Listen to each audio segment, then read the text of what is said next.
మన contestants fans కూడా ఒక చిన్న వివరణ ఏంటి అంటే, కంటెస్టెంట్స్ ఫ్యాన్స్, మీరు ఫ్యాన్స్ ఉండొచ్చు. ఇప్పుడు అందరు రివ్యూవర్స్ తరపున నేను చెప్తున్నా, రివ్యూవర్స్ వాళ్ళు రివ్యూ ఇచ్చేటప్పుడు పర్ఫెక్ట్గా అందరినీ దృష్టిలో పెట్టుకుని ఇస్తారు. కానీ మీకు నెగిటివ్ అనిపిస్తే నెగిటివ్ కామెంట్స్ ఇవ్వండి, తప్పులేదు. పాజిటివ్ ఇచ్చినా పాజిటివ్ ఇస్తారు. పనికి మాలి కామెంట్లు ఇస్తున్నారు చూశారు, అప్పా బావగల్లాటోళ్ళు. వాళ్ళ వల్ల మీ అభిమానులకి చెడ్డ పేరు వచ్చి వాళ్ళనే టార్గెట్ చేసి చెయ్యాలనుకుంటున్నారు చాలా మంది రివ్యూవర్స్. ఫర్ ఎగ్జాంపుల్, ఇప్పుడు నేను ఏదో వ్యక్తి ఎక్స్ అనే వ్యక్తి గురించి చెప్పాను, మీరు ఇస్తున్న కింద కామెంట్ అంటే చూశారు, అప్పబాబు గల కామెంట్లు, మీ ఇంట్లో మీ అమ్మ నాన్న మాట్లాడుకునే కామెంట్లు.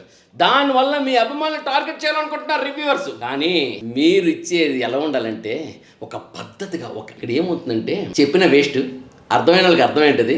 కాబట్టి తనుజ గెలవాలి, కళ్యాణ్ గెలవాలి, ఇమానుల్ గెలవాలి, బర్నీ గెలవాలి, ఆడినోళ్ళు గెలవాలి. ఎవరు గెలవాలి అనేది ఆట నిర్ణయించాలి, బిగ్ బాస్ అందించాలి, అంతే. అంతకుమించి ఇంకేమీ లేదు.